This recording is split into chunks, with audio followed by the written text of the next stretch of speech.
Nous avons M. Bienvenu Mopulunga, il est directeur général de Bigadap, qui est spécialisé dans la technologie de l'information et de la communication. Donc, il est aussi parmi les conférenciers dans ces forums de l'amélioration du climat des affaires en République démocratique du Congo. Alors, M. Bienvenu, bonjour. Bonjour. Quel est l'apport de l'informatique dans l'amélioration du climat des affaires dans notre pays? En tout cas, je peux dire beaucoup. Beaucoup, si je me mets à citer cela, on va passer toute une journée. Bref, je vais juste vous introduire ce que nous faisons et je vais directement balancer ça avec le climat des affaires. Nous sommes spécialisés dans la technologie de l'information. On est arrivé à créer, à faire la conception d'un grand système qu'on utilise aujourd'hui en Afrique, qu'on appelle système intégré multisectoriel permanent personnalisé. C'est-à-dire, dans le passé en Afrique, on recevait des systèmes, n'importe quel système venait selon les besoins de l'Afrique. Mais ces systèmes-là, nous avons remarqué que ça ne répondait pas à nos besoins exacts, à nos préoccupations. C'est-à-dire, il y a des fois, on utilisait ça 20%, 30%, et c'était une perte. Alors, pendant 12 ans, nous sommes mis à faire des recherches et on est arrivé à créer ce système-là. Un système créé sur base des réalités et contextes de l'Afrique et adapté à la demande du client. Qui fait quoi au juste? Qui fait quoi? C'est-à-dire, ça englobe l'apport, les captures, l'enrôlement, les saisies, la réception des données, leur transmission, leur traitement et leur mise à jour ou bien leur mise au travail avec les secteurs publics comme privés. Alors, quel est l'apport que nous pouvons amener ici? Nous avons trouvé pendant nos sommets, nos entretiens, nos ateliers, qu'il y avait beaucoup à faire ici.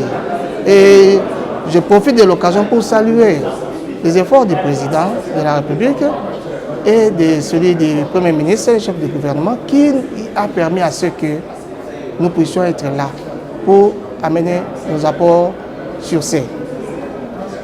Nous avons trouvé aussi que nous sommes en train d'utiliser les mêmes histoires, on est dans les mêmes problèmes que l'Afrique en avait. Le problème, c'est-à-dire nous sommes en train d'utiliser des systèmes. Il y a plein de sociétés publiques comme privées en train d'utiliser des systèmes. Par exemple, je peux prendre la DGI, DGRAD, ainsi de suite. En train d'utiliser le système. Mais souvent, on a toujours des problèmes. Ce système-là, peut-être c'est mis pour lutter contre la corruption. Ce système-là, mis pour permettre le bon déroulement du travail. Mais pourquoi ça ne fonctionne pas? Pourquoi ça ne marche pas? Pourquoi nous avons toujours des problèmes? C'est-à-dire, quelque part là, il faut réajuster. Raison pour laquelle nous sommes là. Réajuster le personnel, réajuster les systèmes ou quoi? Réajuster les systèmes, réajuster les solutions. En bref, en grosso modo, ce que la technologie de l'information peut amener dans tout ce qu'on a discuté, c'est la base de données. On doit avoir une base de données qui va nous permettre de travailler sur pour soutenir ces systèmes-là. Donc, c'est-à-dire l'État doit mettre en place une base de données qui doit répertorier tous les investisseurs, toutes les transactions ou comment? Non, tout le monde, puisque l'investisseur vient. On n'est pas né investisseur. On est soit enregistré investisseur, on est soit enregistré chef d'entreprise ou comment. Mais le facteur qui lie tout le monde, c'est l'individu. Si on parle de libéralisation, on voit l'individu. L'individu est chef, il est propriétaire. Quand on parle de l'entreprise, on voit toujours l'individu. L'individu qui est propriétaire de l'entreprise. Tout ce qu'on parle, le facteur individu est toujours là. Alors qu'est-ce qu'il faut faire? Il faut créer une base de données de cet individu-là qui va permettre à ce que tout le monde là puisse bien fonctionner. Ouais, je ne sais pas si vous m'avez compris. Ouais. Voilà. Or, et cela va éviter, comme on dit, over control en anglais, c'est-à-dire contrôle à l'excès. Voilà. Prenons un exemple, les transactions entre deux pays, les transactions frontalières. Comment arriver à informatiser, à placer la technologie pour que tout ce qui se passe dans nos frontières soit répertorié, soit directement enregistré dans une base de données? Il y a des systèmes de contrôle frontalier où il y a des caméras, des trucs de surveillance qui peuvent être placés. Il y a des systèmes de données qui peuvent être placés. Mais dans tout, il y a l'homme, les facteurs individus que nous devons vraiment tenir compte. C'est-à-dire, l'individu peut bouger. Ouais. Si vous ne savez pas maîtriser cet individu-là, si vous ne savez pas contrôler cet individu-là, je vous donne par exemple, vous, moi, monsieur L, bienvenue. Et vous, messieurs les journalistes. Les cœurs Mouchipaï. Pardon? Les cœurs Mouchipaï. Les cœurs Mouchipaï. Nous sommes tous des Congolais. Nous traversons, nous revenons. Si moi, je ne sais pas vous identifier, si vous ne savez pas m'identifier, si le système ne sait pas m'identifier, c'est fini. Je peux aller, aujourd'hui, je rentre, on m'attrape comme fraudeur. Demain, je pars, je reviens, je change d'identité. Et ça va toujours tromper les systèmes. Je prends l'exemple d'un chef d'entreprise. Nous parlons par exemple bureau crédit. Hein? Crédit de contrôle. C'est bien, c'est une très bonne idée. Mais il faut contrôler les facteurs individus. Aujourd'hui, je peux avoir des crédits et je suis sorti, comme on dit, blacklisted. On me prend, mais je pars, je reviens, je change mon identité, je change le nom de l'entreprise, je viens sous une autre forme. Comment vous allez m'identifier? Je reviendrai comme un client crédible. Voilà. Au cours de cette conférence, quels sont les obstacles que vous avez, vous, recensés, qui bloquent l'amélioration du climat des affaires en RDC? En ces termes-là, il y a beaucoup, mais je peux juste ici m'exprimer en termes de technologie, puisque c'est là où nous sommes spécialisés. Il faut vraiment que les gouvernements, je ne dis pas il faut, mais je souhaiterais que les gouvernements mettent accent sur la bonne gouvernance de la technologie de l'information. On place quelque chose comme on appelle e-government.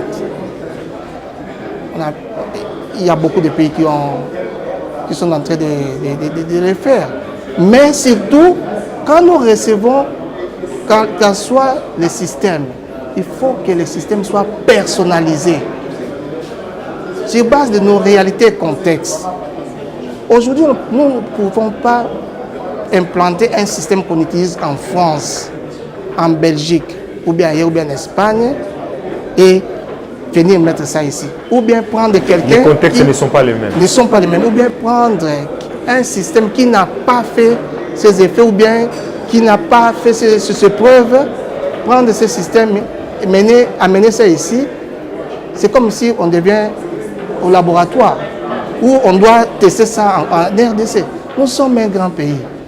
Nous sommes un grand pays et j'encourage ce genre d'activité. J'encourage le Premier ministre. Nous allons être là pour l'accompagner. Vous pensez qu'il y aura des solutions qui peuvent changer les donnes? Beaucoup, beaucoup. J'ai vu l'esprit du Premier ministre. En tout cas, excusez-moi, voir l'esprit, c'est dire beaucoup. Mais sa façon de travailler, c'est comme les anglo-saxons. Et moi, je les soutiens. Parce que je suis aussi... C'est-à-dire il est pragmatique.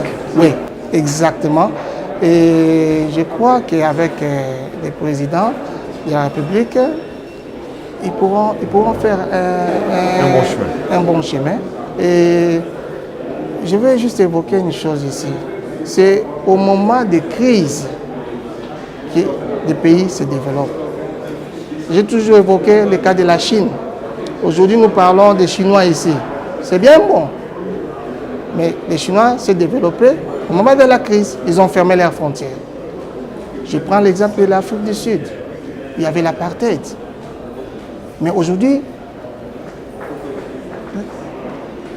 l'Afrique du Sud est parmi les pays informatisés de l'Afrique. C'est saturé, ça je peux vous le dire. C'est saturé. Mais ils se sont développés parce que c'est pendant l'apartheid, en état de crise, où on avait fermé toutes les frontières. C'est ce moment-ci que la RDC doit se développer. Alors, quel est l'apport de Bigadap dans cette conférence? Qu'est-ce que vous avez pensé, votre entreprise Bigadap qui fonctionne dans la nouvelle technologie de l'information? Notre apport ici, c'est d'accompagner le gouvernement. Nous avons un bureau ici. Nous avons fait preuve. Nous sommes là. Nous sommes là à la demande, on va aller. Et surtout, nous sommes en train de nous orienter plus vers la jeunesse. Vous voyez, nous avons une jeunesse qui est vraiment fort intelligente, brave et consciente. Je les ai testés en 2011. Je vais aider cette jeunesse. Notre société va aider cette jeunesse, va aider le gouvernement. Que la jeunesse puisse bannir la technologie ici. Pas bannir dans le mauvais sens, mais rendre ça simple, où tout le monde peut avoir accès, où tout le monde peut évoluer, où tout le monde peut créer. Nous avons aidé beaucoup de pays africains. Je suis là pour aider mon pays. Merci beaucoup. Merci. Vous avez un autre mot à ajouter, monsieur Bienvenu? Un mot, c'est saluer votre chaîne. Qui totalise d'ailleurs 1 an. God bless you. Puisque nous, on ne peut pas faire toutes choses seuls. Hein. Il y a the Almighty who's guiding us and blessing us all the time. On est le 1er septembre, je vous souhaite que toutes mes bénédictions. Et puisque nous, on travaille avec cette force-là. Il n'y a pas d'autre. Que Dieu bénisse le Congo et qu'il bénisse aussi Bigadap Group et toutes les gens. Merci beaucoup. Je rappelle que vous êtes directeur général de Bigadap. Oui, mon nom c'est Elle Bienvenue. Elle Bienvenue. Merci beaucoup. Merci beaucoup.